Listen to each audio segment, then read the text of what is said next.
लोकतंत्र के बाद भी रानी की कोख से ही राजा पैदा हुआ करता था। उन्हें लगता था कि कोई बात नहीं, लोकतंत्र से कोई नुकसान नहीं होने वाला, क्योंकि राजनीति को हम ही करेंगे, हमारे पास धन है।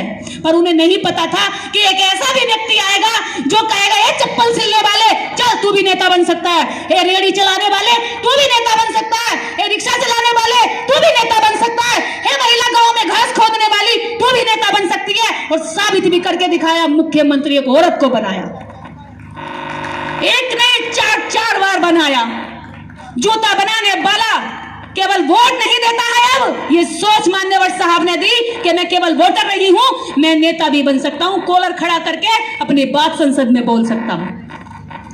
ये हौसला, ये हिम्मत, ये ताकत देने वाले 33 करोड़ में से एक भी नहीं है। अगर कोई है तो बाबा साहब डॉक्टर अंबेडकर का भारतीय संविधान और मान्यवर काशीराम साहब की दी गई वह विचारधारा, जिसको उन्होंने साबित करके भी दिखाया।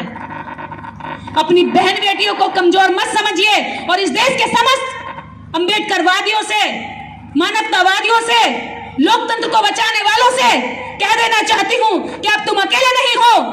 तुम यह मत समझना कि उनकी महिलाएं तुम पर हावी हैं। अगर वो महिलाओं से बात करेंगे तो हम भी महिलाओं से सामना करवाएंगे। हमारी महिलाएं किसी से कमजोर नहीं। हम लोग 17 सितंबर को 1 लाख महिलाओं के साथ जाकर दिल्ली रामलीला ग्राउंड में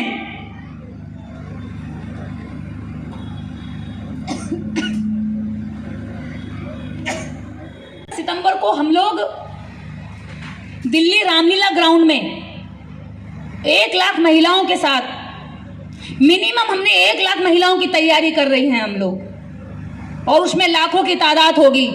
मुद्दा है कि 5 किलो राशन नहीं, लंबा लंबा भाषण नहीं, 5 एकड़ जमीन चाहिए। हमारे लोगों को 5 किलो राशन के दम पर वोट छीना जा रहा है, लेकिन ये कौम तो मेहनत कश कौम है, इनको भीख क्यों दे रहे हो? इनको अधिकार दो, ये अपनी खेती करके खुद तुम्हें 5 किलो राशन दे देंगे हर महीने। और अपमानित किया जाता है, भिखमंगे है ये तो, मांग के खाने वाले, सरकार के नाच पे पलने वाली कौम है।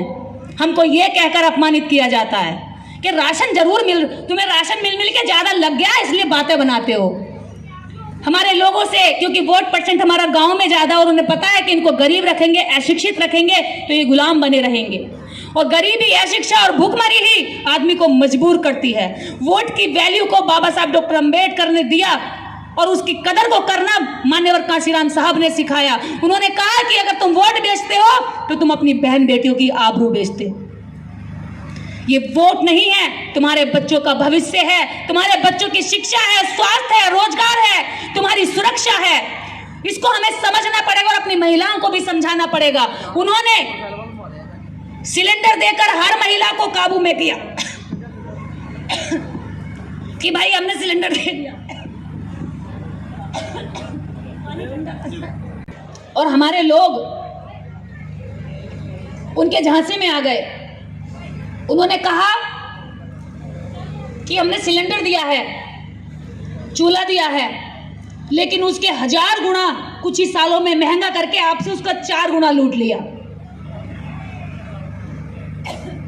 जो राशन जानवर भी नहीं खा सकते, जिसको विदेशों में फेंकने के लायक बनाया जाता है, उस राशन को हमारे लोगों तक पहुंचाया जा रहा है ताकि वो शारीरिक रूप से कमजोर हो जाए। गांव-गांव, घर-घर, शहर तक दारू पहुंचाई जा रही है। शिक्षा और संविधान नहीं पहुंचा, लेकिन दारू गांव-गांव तक पहुंच गई।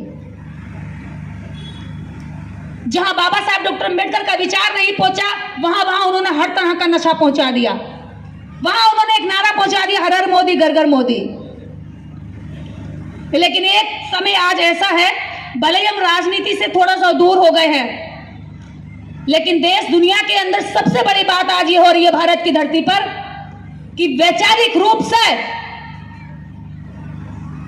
उनकी कमजोरी आज दुनिया के सामने आ रही है। क्योंकि जय भीम वाले आज तर्क कर रहे हैं, सवाल कर रहे हैं, जो बहुत लंबे समय से नहीं करते थे। जब बड़े बड़े नेताओं के होने पर भी सवाल नहीं होते थे, आज बिना सत्ता के रहते हुए भी हम शेर की तरह दहाड़ते हैं और सवाल शुरू कर देते हैं। ये हमारी सबसे बड़ी मजबूती है। आज तर्क करते हैं, यहां तक हिम्मत आ गई लोगों में कि वो भगवान पर सवाल उठाते हैं। अगर वो है तो दुनिया भर में मंदिरों के अंदर रेप क्यों हो जाते हैं? ये जो सवाल करने की आदत है ना, यही आपको इस देश में जिंदा रहने की शक्ति देगी। वरना ये लोग आपको देश के अंदर रखेंगे तो पर गुलाम बनाकर रखेंगे, और उसी गुलामी की ओर ले जाने के लिए इन्होंने सबसे ज्यादा हमारी महिलाओं पे कब्जा किया है। दुनिया भर के बाबा, कथाएं, ये भोले वो भोले, दुनिया जितने इन्होंने बनाए हैं प्रपंच, वो सब में इन्होंने महिलाओं को पकड़ लिया है। क्योंकि इन्हें पता है पुरुष कितनी भी मेहनत करेगा, काम करेगा, कमाएगा, धन तो घर पे ही लेकर जाएगा ना। पैसा कहाँ रखता है व्यक्ति, दुनिया भर में कमा के लाए, घर ले जाएगा। और घर में कौन है? महिला। महिला के हाथ में आपकी दोनों ताकत है। आपका बच्चा भी महिला के हाथ में है और आपका धन भी महिला के हाथ में। उन्होंने देखा भी पुरुषों पे काम नहीं करना है, ये काबू में भी नहीं आएंगे। उन्होंने सबसे सस्ता शिकार महिला को समझ लिया। पहले वो धर्म ग्रंथ पढ़ने पर हमें मारते पीटते थे, आज वो जबरदस्ती गीता प्रेस, गीता भागवत, मनुस्मृति अपने धर्म ग्रंथ छाप छाप कर सड़कों पर बांट रही है, फ्री में बांट रही है, घर घर तक पहुंचा रही के लो धर्म ग्रंथ पढ़ो। क्यों पढ़े भाई? जब आज सबसे मजबूत ग्रंथ और हमारी सुरक्षा और सम्मान की गारंटी देने वाला ग्रंथ संविधान भारत में है, तो तुम्हारे धर्म ग्रंथों की हम क्या करेंगे? हमें नहीं चाहिए तुम्हारे धर्म ग्रंथ, जिसमें हमें नीच कहा गया, जिसमें हमें गालियां दी गई। तो आज वो मजबूर हो गए कि आप तक अपने धर्म ग्रंथ ले जा रहे हैं, जिनको पहले पढ़ने नहीं दिया जाता था। कारण है कि आप सवाल कर रहे हैं, और यही सवाल आपको सत्ता तक भी ले जाएंगे। क्योंकि आज वो बिल्कुल कांपे हुए हैं, उनको समझ नहीं आ रहा कि कैसे काबू में करें। यहां हो रहा है हजारों लोगों का कार्यक्रम, ऐसा ही देश भर में हजारों जगह हो रहा है, क्योंकि वो केवल 3% है। हरी घास में छुपा हुआ हरे सांप की तरह पड़ा रहता था और हमें फन मारता रहता था।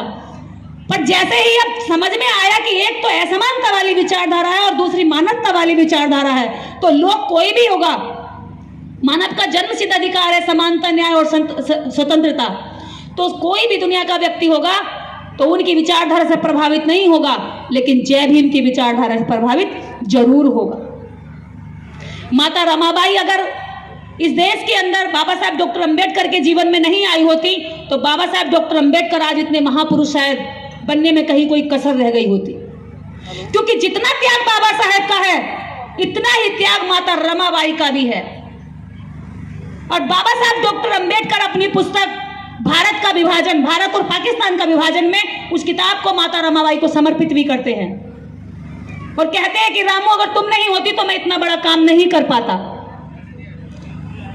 आप डॉक्टर अंबेडकर बनने की कोशिश तो करिए, इन महिलाओं में से माता रमाबाई निकल पड़ेंगी। आप ज्योतिबा फूले बनने की कोशिश तो करिए, इनमें से सावित्रीबाई फूले निकल पड़ेंगी।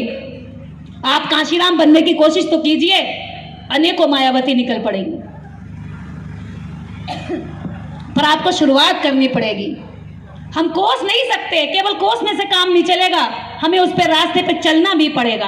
सब कहते हैं सावित्रीबाई फूले नहीं आ रही तैयार, अरे आप ज्योतिबा फूले 4 बन जाइए, 40 सावित्रीबाई फूले तैयार हो जाएंगी। कोई कांशीराम बनकर चलने को तो तैयार हो, आने को मायावती तैयार हो जाएंगी। लेकिन कांशीराम जैसा त्याग चाहिए, समर्पण चाहिए, और सबसे बड़ी बात कि प्लानिंग चाहिए। हमें किसी भी जंग को लड़ना होता है तो प्लानिंग बंद कमरों में होती है और आगाज भीड़ के बीच में होता है। लेकिन हमारे लोग 2 जगह गलती करते हैं, प्लानिंग को तो डिस्क्लोज करते हैं यहां मंचों से, और आगाज करते हैं बंद कमरों में, जमीन फाड़ दूंगा, आसमान तोड़ दूंगा, पानी निकाल दूंगा, पत्थर फोड़ दूंगा। लेकिन जैसे ही प्लानिंग की बात आएगी, बैठ के भैया कुछ तैयारी करनी है, तो गायब हो जाएंगे।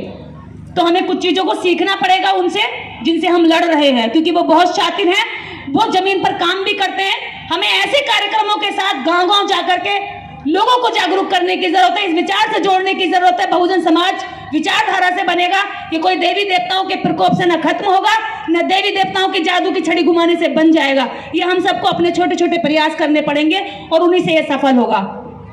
मंच पर उपस्थित में सभी सम्मानित गेस्ट को धन्यवाद ज्ञापित करती हूँ कि आप लोग इतनी दूर से आए। हालांकि मैं ज्यादा दूर से नहीं आई हूँ, दिल्ली से पहुंची हूँ।